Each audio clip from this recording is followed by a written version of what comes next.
This is the lab. What's that liquid?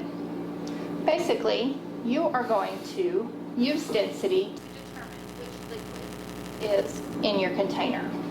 So you'll be using several types of scientific equipment, which is what I love about this lab. It gives students the opportunity to use several different types of equipment in the lab. So you're going to have a balance. This is a digital balance, graduated cylinders, beakers, graduated pipettes. These are disposable, which is awesome for teachers, not so awesome for the environment.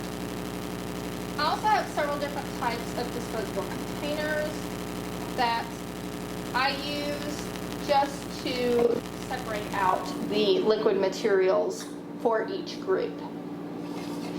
What you're going to do is each group will have a different type of liquid that they are going to measure.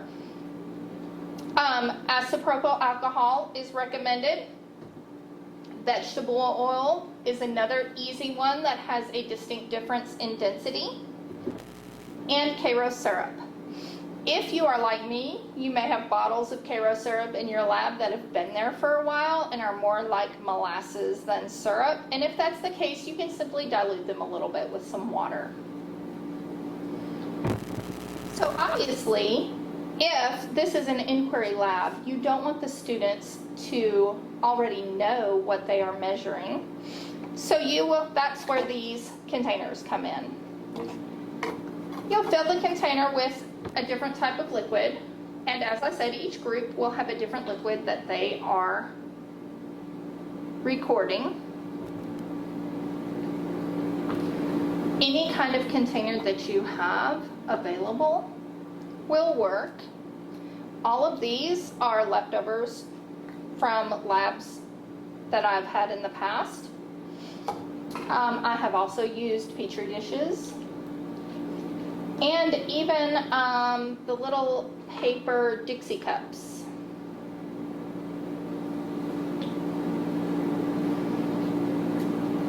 It is important that you remind students not to stick their nose over something to smell it. As a matter of fact, in this particular lab, we prefer they do not smell at all, because obviously smell is going to give away, especially this liquid here. And we want their determinations to be made based on their measurements only.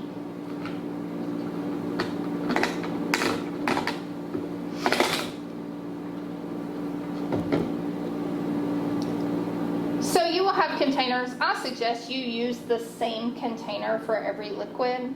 I just wanted to give you different options and show you a couple of things. So when you're using the pipettes, a taller, more slender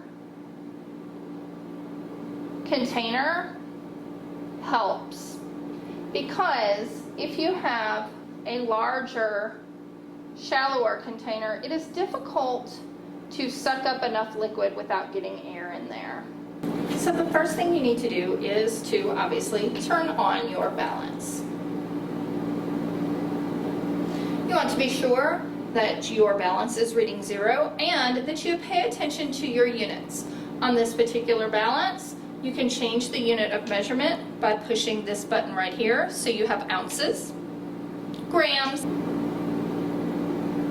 The other thing you want to be able to do is to tear out or zero out so that the balance does not record the weight of your container. So our graduated cylinder is 17 grams. We're going to hit the power button one more time. That's going to zero it out. So it's not recording the mass of our container.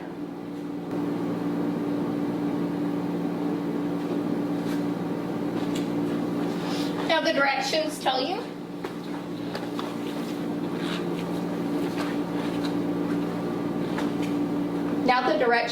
you to add 2 milliliters of liquid at a time. This particular pipette is graduated, so it has measurements on the pipette itself,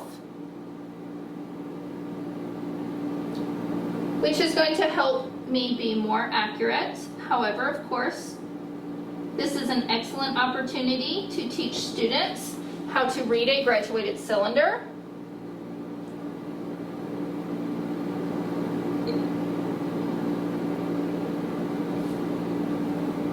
And so you want to look straight on and make sure the meniscus,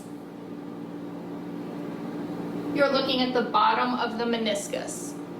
You're going to take your measurement and then add 2 more milliliters.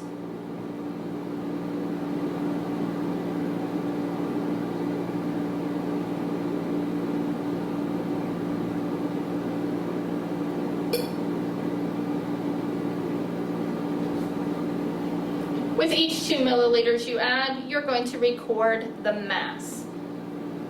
Of course, since you already have the volume, as you compare that to the mass, that will give you the density of your liquid. Some things to be aware of. You are dealing with liquids, so be sure all students are wearing proper eye safety. Also, if you have aprons available, this would be a good time for aprons. Vegetable oil can stain clothing. Also, obviously, alcohol may burn a little bit if they have some open cuts. So make sure any open cuts are covered with a Band-Aid. Then the other thing is you need to properly clean your glassware when you're finished. If you are like me, I do not have a state-of-the-art glassware cleaner in my lab. So what I do is I use my hot pot to heat up water, and I have 2 buckets, one with hot soapy water and then one with just clean rinsing water. So it's basically the way my grandmother used to wash dishes. If you put your glassware into the soapy water, let it sit 5 to 10 minutes. Use one of those cute little brushes to scrub out the inside of it and then rinse it in the clean water bucket and just turn it upside down. It's a pretty quick process.